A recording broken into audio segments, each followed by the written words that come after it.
Bueno, hoy tenemos el honor de recibir a una personalidad dentro del mundo shakespeariano que se ha destacado desde hace mucho tiempo ya por los libros que ha escrito. Tengo un breve resumen de su carrera que se los voy a decir y después ya nos metemos de lleno hoy en dos libros principalmente, 1599 y 1606, y un poquito en un libro muy interesante que escribió contestando a la teoría de que Shakespeare no era Shakespeare, sino el Earl of Oxford o Bacon o el que cada uno se imaginaba, que se llama Contested Will. En principio lo que le quería preguntar era ¿cuántos de ustedes han leído algún libro de James? Ahí estamos. Bueno, those are the books you sold. So it's like... It's good. Right. Los trajeron como para que se los firme. Bueno, después vamos a arreglar eso. Vamos a hacer un corte a las 3 de la tarde, que le pido a la cabina que haga así un flash de luces, algo, para que pueda saber bien el horario. Un corte de 10 minutos. Y en los últimos 15 minutos vamos a abrirlo para preguntas. Y después James, con todo gusto, en el hall, les va a firmar todos los libros. Vamos a tener que desalojar un poco rápido la sala porque a las 5 de la tarde estamos con la obra Anthony Unbound, en la que actúan George, que está por ahí, y Penny Charles, que está ahí. Ella es la directora. Ella es la directora.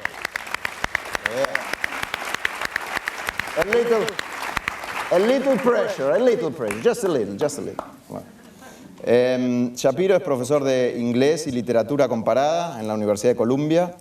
En esa universidad es miembro desde el año 85. Se especializó en la enseñanza de Shakespeare y ha publicado una extensa variedad de trabajos relacionados con Shakespeare y la cultura isabelina. Ha recibido premios de instituciones como National Endowment for Humanities, the Huntington Library y la Memorial Foundation for Jewish Culture. Ha escrito innumerable cantidad de artículos para The New York Times, The Guardian, Los Angeles Times, The Financial Times, The Daily Telegraph. En el año 2006 ganó el premio Samuel Johnson y el premio Theatre Book Prize por su libro 1599, A Year in the Life of William Shakespeare. En ese mismo año fue nombrado miembro de la John Simon Guggenheim Memorial Foundation, that's a long name, y miembro del Cullman Center for Scholars and Writers en la Biblioteca Pública de Nueva York. En el año 2011 ganó el premio George Friedley Memorial, entregado por la Theatre Library Association con su libro Contested Will, Who Wrote Shakespeare, que ha sido descrito como la mejor respuesta a la teoría de que Shakespeare no era Shakespeare. Ese mismo año, en el 2011, Shapiro es nombrado miembro de la American Academy of Arts and Sciences. Actualmente es miembro del board de la Royal Shakespeare Company, de la Folger Library en Washington y trabaja como consultor para el Public Theater en New York y es a la vez vicepresidente del Sindicato de Autores de Estados Unidos. Algunos de los títulos que ha publicado son Rival Playwrights, Marlowe, Johnson y Shakespeare, Shakespeare and the Jews, 1599, Contested Will, Shakespeare in America y 1606, entre otros. Ha protagonizado una miniserie de 3 episodios, un documental súper interesante hecho para la BBC4 llamado The King and the Playwright, A Jacobean History, sobre Shakespeare y la era jacobina. El que lo pueda enganchar por YouTube, la verdad no se lo pierda. Está casado con Mary, que también está por ahí en la sala, que también es escritora, y es padre de Luke, que está haciendo sus primeros pasos como actor en Nueva York. Right? Is that okay? Sí. Well, no dijo una palabra y ya nos humilló a todos. Así que yo dejo el cuestionario y me voy. No, en principio, bueno, nada, gracias por estar acá, por el viaje que has hecho. Es un año bastante cargado de trabajo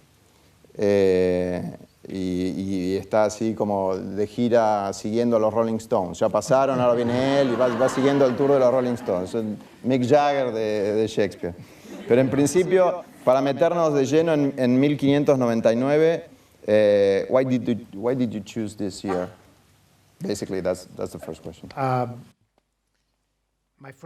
Bueno, mi primera respuesta antes de la primera pregunta, primero quiero decir gracias por venir, gracias por estar aquí en este evento, gracias Patricio por la extraordinaria generosidad y hospitalidad que me brindaron y gracias también a los miembros del British Council y la Fundación Romeo por permitir mi visita a esta hermosa ciudad en este maravilloso país. Es la primera vez que vengo y espero que no sea la última. Estoy muy feliz de estar aquí. Y ahora voy a empezar a contestar esas preguntas tan difíciles que me han hecho. No me abandones, no te vayas. ¿Por qué elegí 1599? Bueno, para algunas personas Shakespeare es un poeta. Para otros, él es el tema de un análisis académico. Para mí, Shakespeare primero es un hombre de teatro.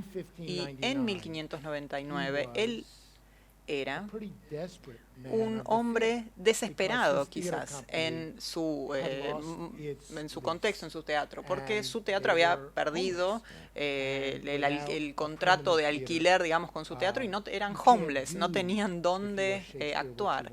Y si uno era Shakespeare, eso era un problema. Entonces, en 1599, el Teatro Globe, el Globe Theatre, se construyó.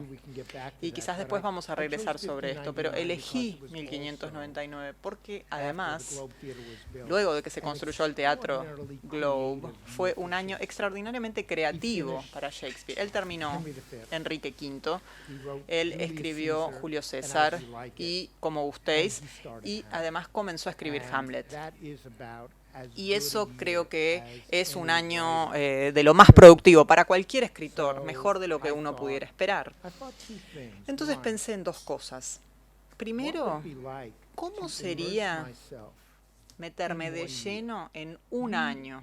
¿Sí? Leer todo lo que se escribió ese año, leer todo lo que fue descrito en sus historias, leer la mayor cantidad de manuscritos, visitar la mayor cantidad de lugares que pudiera. Traté de realmente sumergirme de lleno en un año en particular. Cuando empecé, lo que sí sabía es que me iba a llevar seguramente 15 años, ¿sí?, para hacer todo esto. Era muy joven cuando empecé. Nació tu hijo, sí, también. Estaba soltero y cuando terminé ya tenía un hijo, así que imagínense. Eso es todo el tiempo que me llevó. Otro problema que tuve fue el siguiente. Si uno quiere escribir sobre la vida de Shakespeare, uno tiene dos opciones. Una es empezar en la cuna y terminar en la tumba. Y la otra es elegir como si fuera una feta de salame, ¿sí?, una feta de su vida. Y puede resultar tentador escribir de Shakespeare desde la cuna hasta la tumba. Pero no sabemos nada sobre Shakespeare del momento en que era adolescente y eso. Eso era algo que te quería preguntar. ¿Qué sabes de cómo se transformó en actor, cómo se mudó a Londres? Bueno, lo que sabemos de Shakespeare es que a la edad de 18 años, él se casó con una mujer que tenía 26 años. Y la mayor parte de las personas piensa que todos, que es Shakespeare en esa época uno se casaba a los 14 con chicas que tenían 8 o 9 años, ¿sí? Las personas, en la era de Shakespeare, la gente se casaba a los 24 o 25 años, tanto los hombres como las mujeres. Entonces, él era un poco joven y su esposa estaba en el grupo etario más o menos correcto. Él era muy joven para casarse. Se casaron, ella ya estaba embarazada y tuvieron una hija, Susana, y 2 años después tuvieron mellizos, Janet y Judith. Y eso es todo lo que sabemos de Shakespeare, de ese momento, hasta una década después, o 7 u 8 años después, él llega a Londres como dramaturgo. Si uno es un biógrafo, hay como una hoja en blanco, ¿sí? Una hoja en blanco puede resultar terriblemente atractiva o aterradora. Atractiva porque si uno quiere, uno puede inventar lo que uno quiere. En otras palabras, Shakespeare tenía una crisis religiosa. Era católico, después se hizo protestante. O Shakespeare viajaba por toda Europa, llegó a Buenos Aires y volvió. Fue y vino varias veces. Bueno, dormía con todo el mundo, se acostaba con hombres, con mujeres, en cualquier combinación que les guste, hombres o mujeres después. Y nadie lo puede contradecir. Por eso es que los biógrafos hacen ese tipo de cosas. Crisis religiosas de todo tipo, crisis profesionales. La verdad es que no sabemos. Yo no lo sé. Hay una compañía de teatro que visitó Stratford y quizás creo que se dice eso, ¿no? Sí, había una compañía de teatro, la mejor del país, que iba de gira y, como suelen hacer los actores, se pelean entre ellos y uno mató al otro. Entonces hubo un estreno, había un puesto vacante en la empresa. Quizás Shakespeare se unió a esa compañía de teatro y fue a Londres con esta compañía. Puede ser o puede no ser. Este año hay una nueva biografía que plantea que Shakespeare fue a Londres porque su papá era un mercader de lana y estaba protegiendo los intereses de negocios de su padre y representándolo en Londres. Cualquier cosa vale. Y por eso yo dije, no puedo escribir ficción, ¿sí? Voy a quedarme con lo que sí sé. ¿Qué estaba haciendo Shakespeare cuando sabemos que estaba en Londres y sabemos que era miembro de una compañía de teatro, estaba trabajando en un teatro específico, en un momento específico, escribiendo ciertas obras que conocemos? Este es el tipo de historia cultural con la que yo me siento cómodo trabajando. Pero empezaste con 1599. ¿Y cómo podrías describir la relación entre la reina y el teatro, la reina y los actores? La reina Isabel ya había sido reina de Inglaterra desde 1558. Shakespeare nació 6 años después, en 1564. Es decir, que ella era la única soberana que él conocía. Imagínense eso aquí en Argentina, que solo conozcan una gobernante o un gobernante, que sea todo lo que conozcan. Bueno, imposible de imaginar. Sí, tuvimos 5 presidentes en una semana, así que imposible de imaginar. Entonces, que la reina Isabel haya sido reina, la reina que Shakespeare conocía, fue bueno y malo. Lo malo fue que ella no era muy generosa con los actores y los dramaturgos. Ella los llevaba a la corte para que realizaran sus obras 2 o 3 veces al año y luego les daba una cantidad no muy generosa, 10 libras o algo así, que no era mucho dinero para una función. Pero al menos lo toleraban. Lo bueno de tener a la reina Isabel era que ella era vieja y no tenía hijos. Y dijo, nadie puede hablar sobre quién iba a gobernar después de ella. Esto era buenísimo para Shakespeare. ¿Por qué? Porque todos tenían ansiedad sobre quién iba a sucederla. Y en estos momentos no había periódicos, no había radio. Los teatros eran los lugares donde las personas planteaban este tipo de cosas y podían a través de él comprender su mundo religioso, su mundo económico, político, dónde estaban sus esperanzas y sus sueños. Shakespeare comprendió esto y comprendió que una de las principales ansiedades que sus compatriotas de Londres tenían era, ¿qué va a pasar cuando la reina muera? Y obra tras obra, Titus y Andrómeda, Enrique VI parte 1 y parte 2, parte 3, Ricardo III, todo, hasta Hamlet, él estaba escribiendo obras sobre la sucesión. La reina murió, el rey murió. Sí, Enrique IV, Enrique V, todas sus obras históricas indicaban o hablaban de quién iba a gobernar cuando la soberana muriera. Y realmente durante la primera mitad de su carrera entendió que las personas necesitaban ver estas historias contadas de diferentes maneras y obviamente dichas de manera brillante. Esa es la principal relación. La reina Isabel, si conocía a Shakespeare o no, sí, ella sabía que él era un escritor, pero no tenía un rol prestigioso en la sociedad. Al principio se los consideraba vagabundos y estaban subiendo su estatus, pero no demasiado y no llegando a un nivel demasiado alto en las cortes. Y el Chamberlain Man, porque había dos de los mejores actores. Shakespeare tuvo mucha suerte porque se unió a un grupo de 6 artistas teatrales en 594. Se llamaban The Chamberlain Men y se llamaban así porque todos necesitaban un poco de protección. Y ellos utilizaban un aristócrata que los apoyara, que los respaldara, que les diera un poco de protección, no mucho más que eso. Nosotros pensamos en los artistas sentados en una sala, escribiendo con inspiración, y Shakespeare se sentaba y escribía, pero también... Suena terrible, pero Shakespeare también era un emprendedor y un hombre de negocios. Y eso él sabía que para poder escribir tenía que vender entradas y llenar teatros.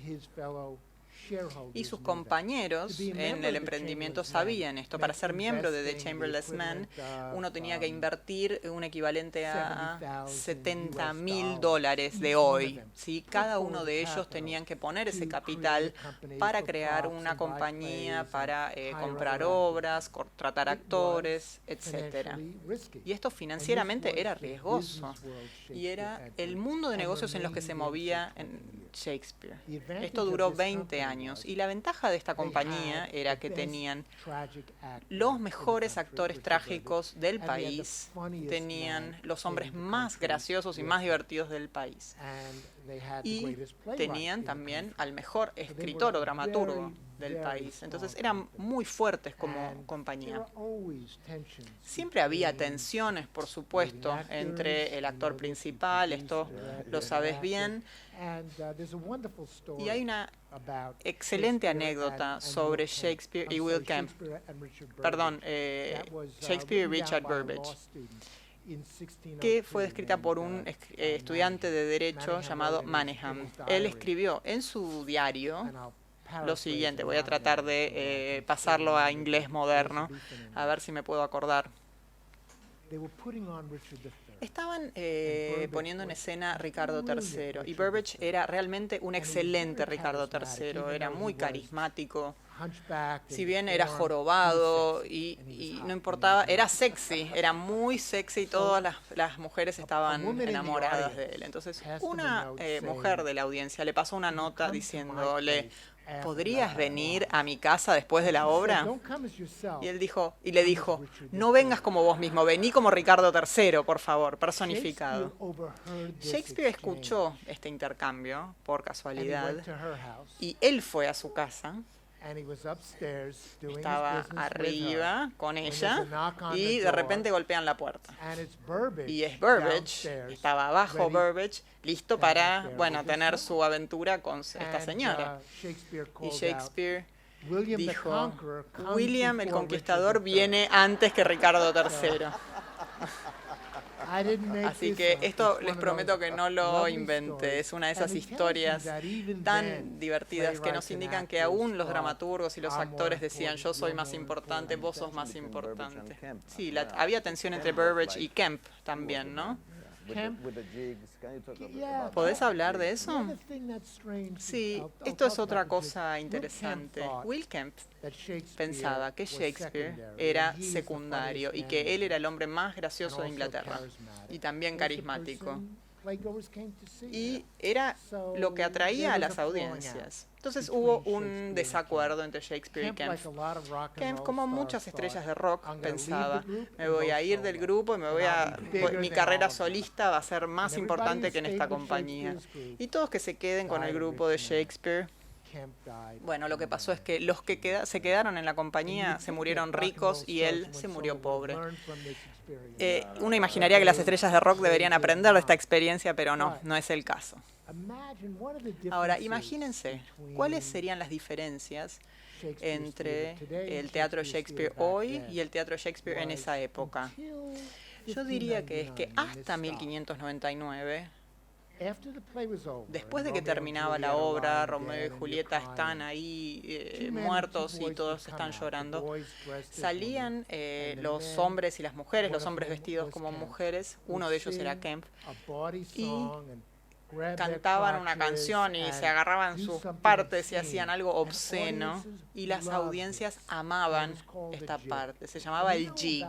¿Sí? Uno conoce esto porque años después tenían tanto éxito, no con la de Shakespeare, pero tenían tanto éxito. La gente esperaba que terminaba la obra y querían ver el final, ni les interesaba la obra, querían ver esta última parte. Shakespeare no quería esto luego de sus grandes tragedias. Y para cuando escribió Julio César, el jig ya no se hacía más. Pero era un mundo diferente en algunos aspectos, pero en otros aspectos el teatro le hablaba a la nación y en ese sentido es muy similar.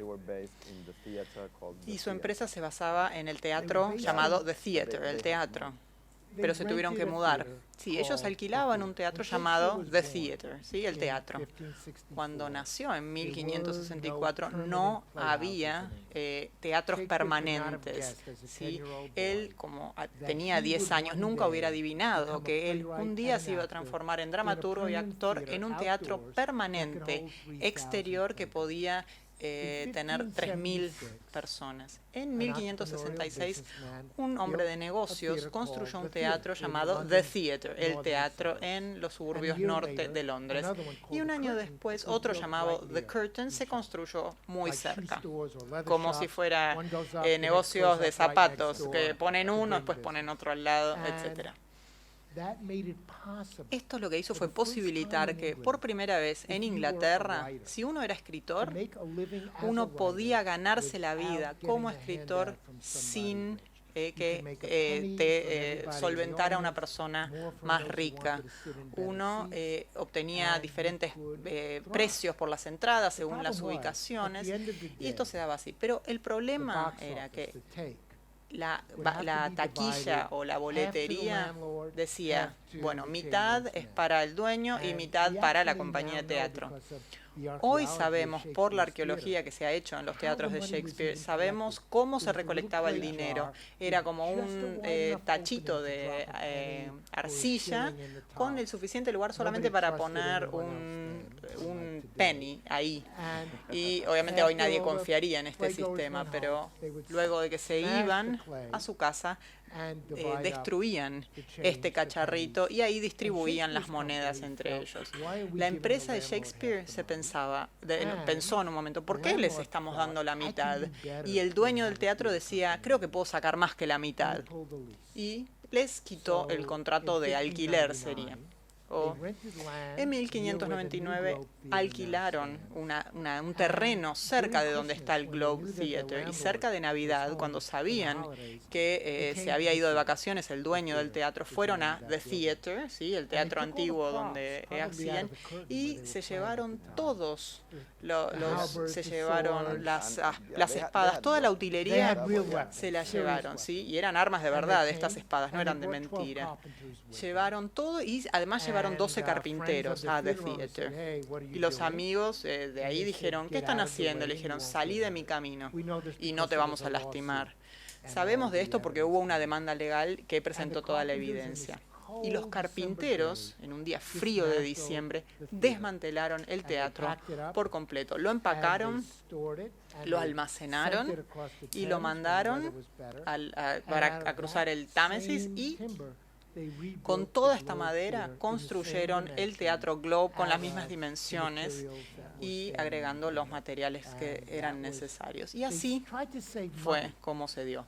Trataron de ahorrar dinero usando paja en el techo en lugar de azulejos. Entonces si hubieran gastado más dinero hubiera sido mejor el resultado, porque durante la producción de Enrique VIII se disparó un arma y la paja se prendió fuego y todo el teatro se quemó en 1 hora. Por suerte nadie salió herido. y habían guardado los manuscritos y los vestuarios, pero tuvieron que reconstruir el Globe ese año. Tenían el puente, ¿no? Porque el río, no sé si era... Sí, el puente era caro, había que pagar un peaje y el río estaba congelado, pero era muy valiosa la madera que habían sacado. No había más madera disponible en Londres o en los alrededores. Y una de las cosas que hice fue investigar cada detalle, incluyendo de dónde había venido la madera. La traían de Rusia, la mandaban porque se quedaron sin roble en Londres. Estamos hablando de 350 kilos de madera. Entonces tuvieron que utilizar la otra madera. ¿Qué nos puedes decir de la parte sur, Ribera Sur? Había muchos pubs, había prostitutas. Era como otro tipo de zona.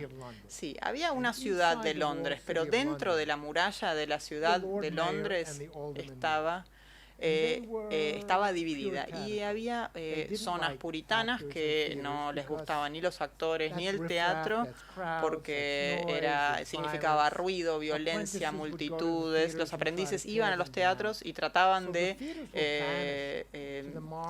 que no se lleve adelante. Entonces se prohibían y entonces se llevaban a las zonas de la ciudad, parecía como perlas de un collar. Los teatros se colocaban o se organizaban alrededor de Londres, en el South Bank, en los suburbios norte, y lo que hacían era cruzar el río para ir a estos lugares.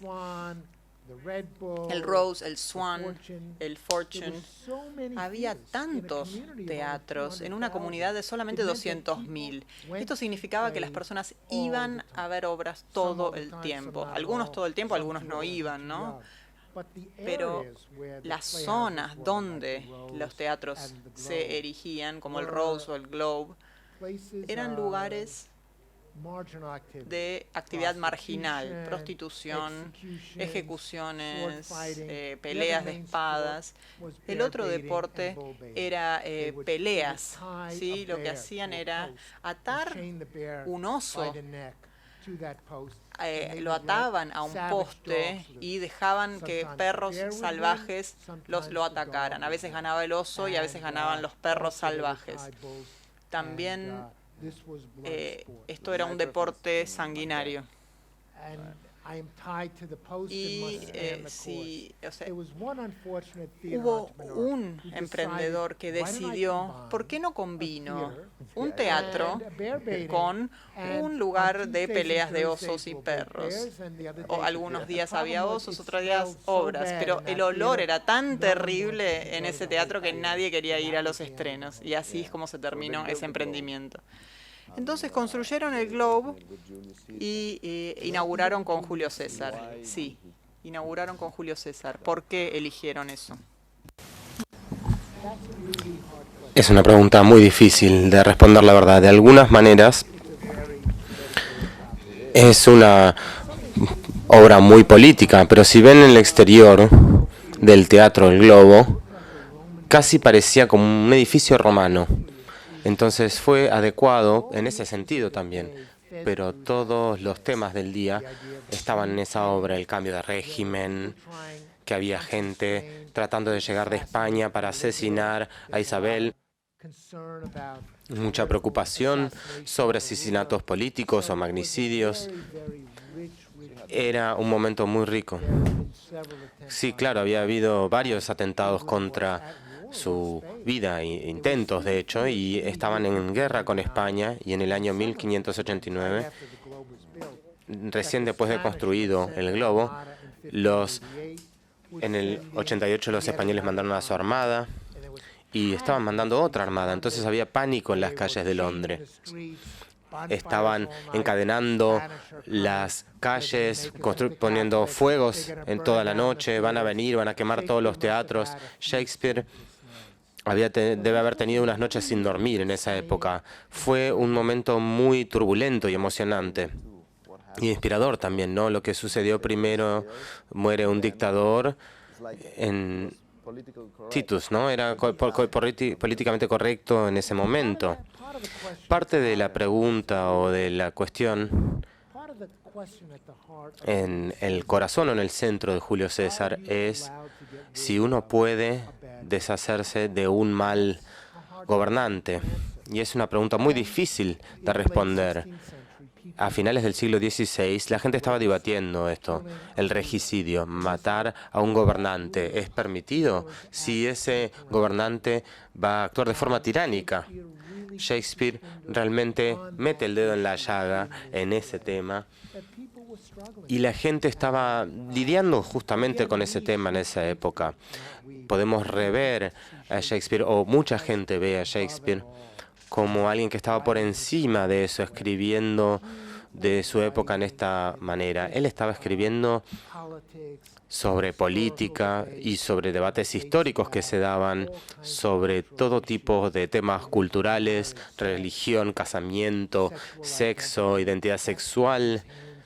Ahí estaba metiendo sus manos en la masa, y la obra que escribió justo después de Julio César es Como gustéis, donde una mujer joven se viste como un hombre y está enamorada de un hombre. Toda la cuestión de los límites del género en esa obra habla sobre los tópicos de la identidad sexual de la época. No fue inventado, claro, en los 90, hace 20 años. Ya desde Shakespeare ya sabía que tenía hombres actuando como mujeres. ¿Cómo seleccionaban a los actores y especialmente a los hombres?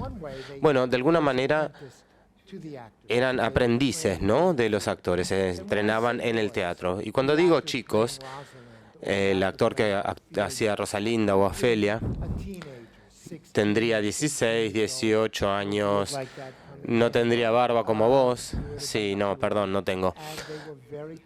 Tenían mucho talento, claro, en actuar o cumplir con roles de mujeres.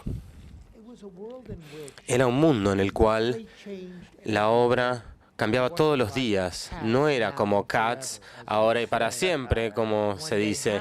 Un día Hamlet, el otro día Romeo y Julieta, al otro día actuaba de Julio César, ya que las audiencias volvían al Globe y pensaban que querían ver cambios. ¿Cuándo ensayaban? Todas las mañanas se juntaban y decidirían el día anterior probablemente qué obra iban a hacer ese día. La ensayaban esa misma mañana. Perdón, Peggy, pero no había directores en la compañía de Shakespeare. No había directores, simplemente eran todos los actores, se conocían, tenían unas memorias increíbles.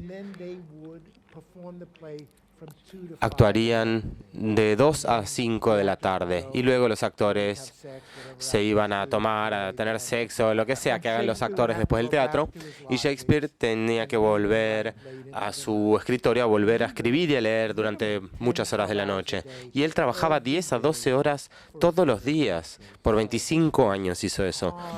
Entonces fue un trabajo muy duro realmente. Y en Julio César vos conectás a Bruto con Hamlet.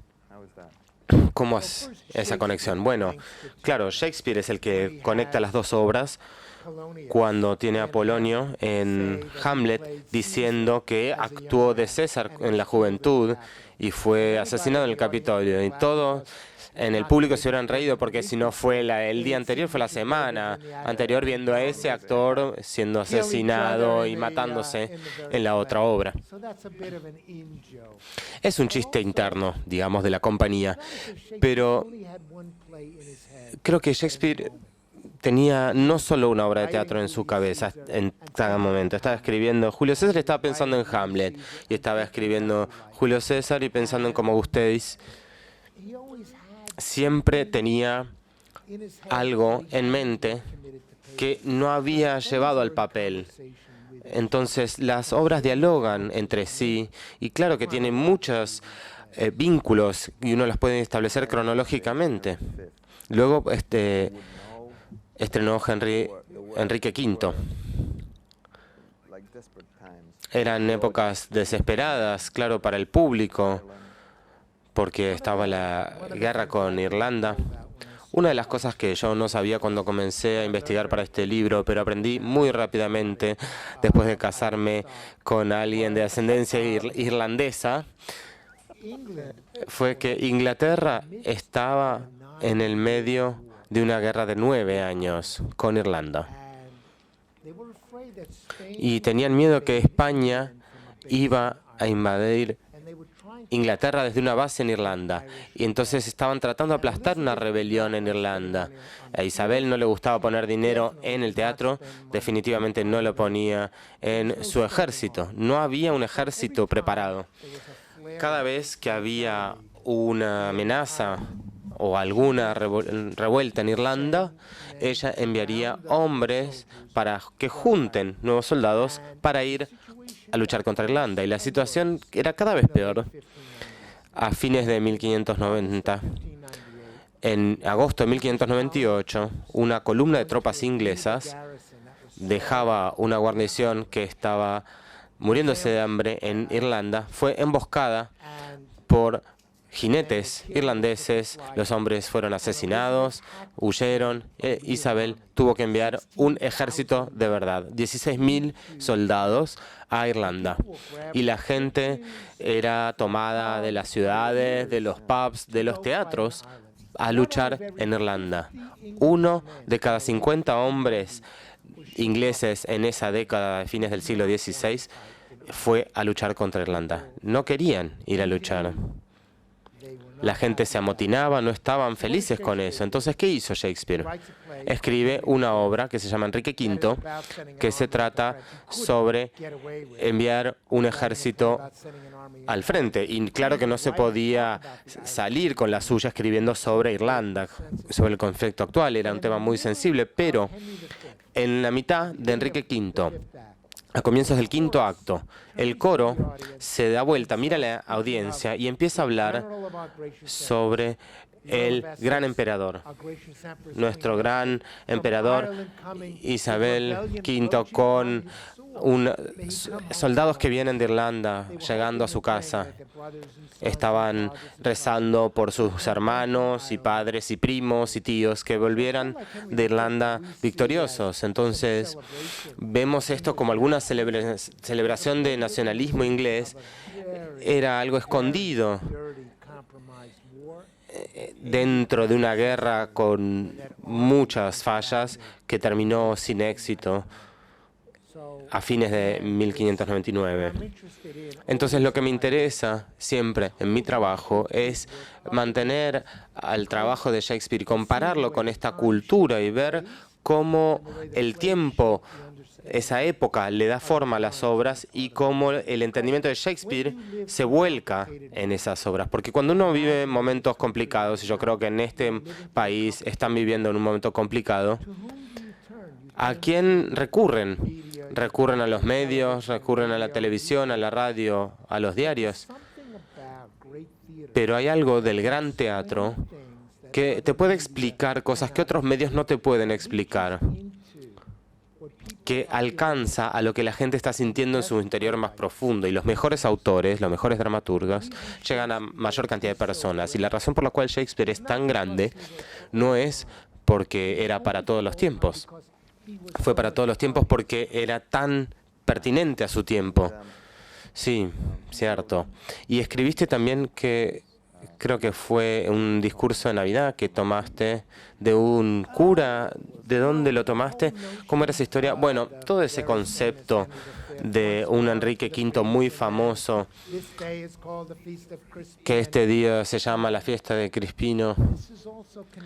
Esto también está conectado a unas prácticas cambiantes en Inglaterra. Cuando Inglaterra era católica, tenían San Crispín y tantos otros santos y eran celebrados. Enrique V, el histórico, nunca dio ese discurso en ese día. Shakespeare lo que hace es volver a un siglo antes de su época, o 200 años antes de su época, para tratar mapear en su propia cultura sus propias historias y sus propios mitos y reescribir la historia. Shakespeare nunca estuvo realmente interesado en inventar historias.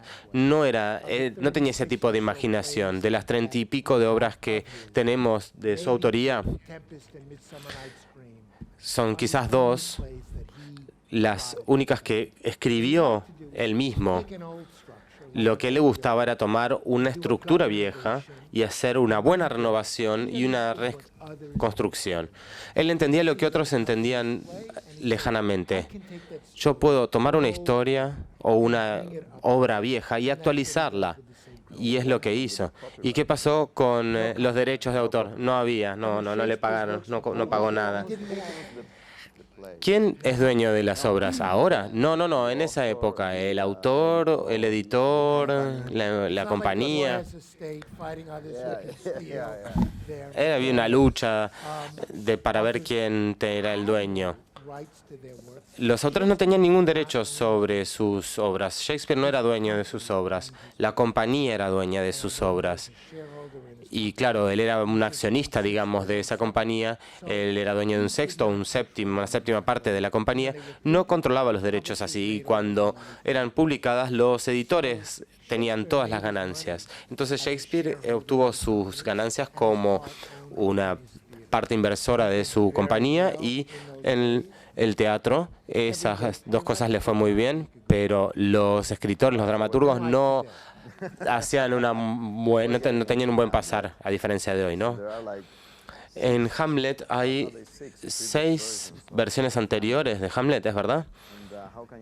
Entonces, ¿cómo podemos vincular a estas versiones con el texto de Shakespeare? Bueno, creo que en algún momento temprano de su carrera, Shakespeare estaba en una obra que también se llamaba Hamlet. Él era un tenedor de lanza, cuando ni siquiera tiene una línea. Estaba ahí parado con una lanza y haciendo número y mirando esa obra. Yo lo imagino así, ¿no? Está mirando la obra desde el escenario de Hamlet. No hay soliloquios. La obra no es lo suficientemente interesante. El lenguaje es aburrido.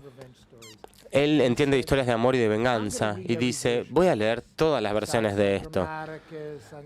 Voy a leer las versiones, todas las versiones que pueda encontrar de esta historia que ya hay, y después la voy a reescribir y le voy a añadir soliloquios y voy a hacer que esta obra le hable a esta época histórica.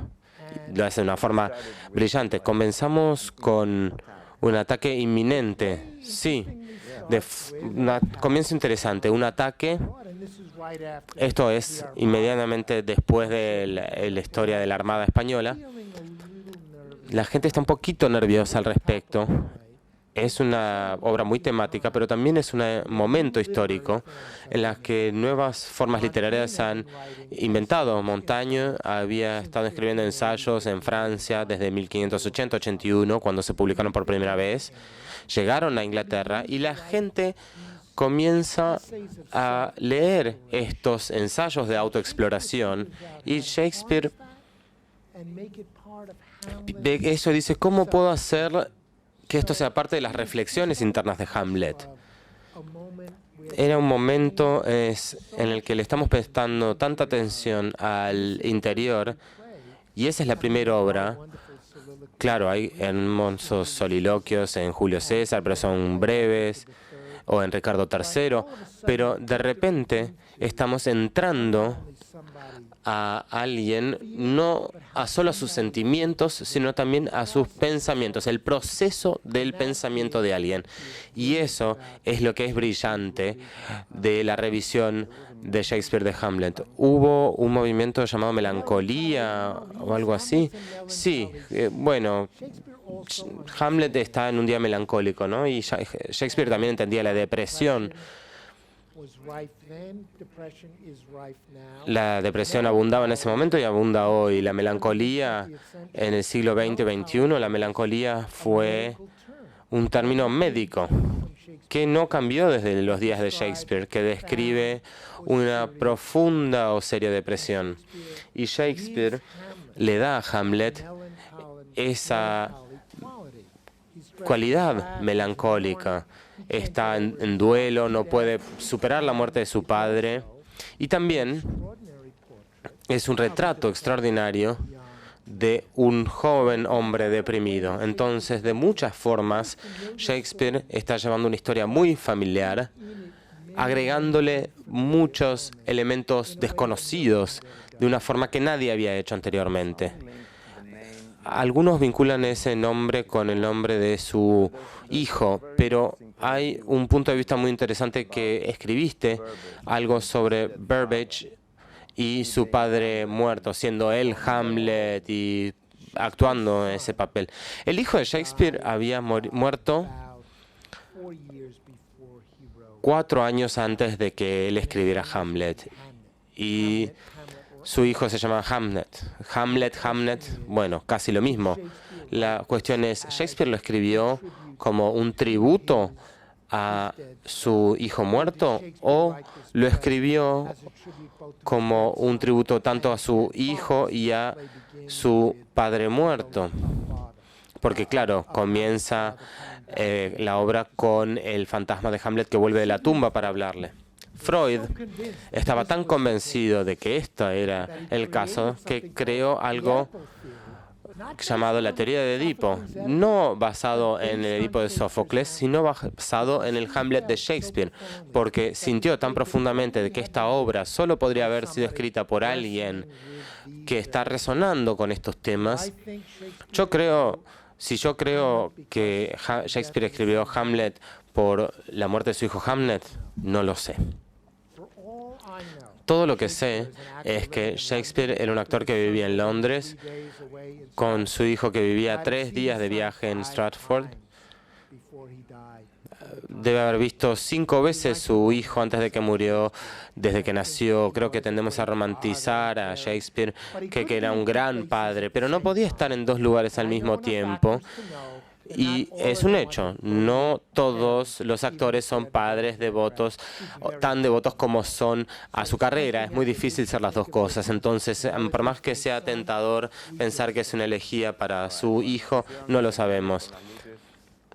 Primer corte, así que tenemos 10, 15 minutos como mucho y nos volvemos a encontrar. Anoten las preguntas que quieran hacer, así después se las hacemos. Gracias. Gracias.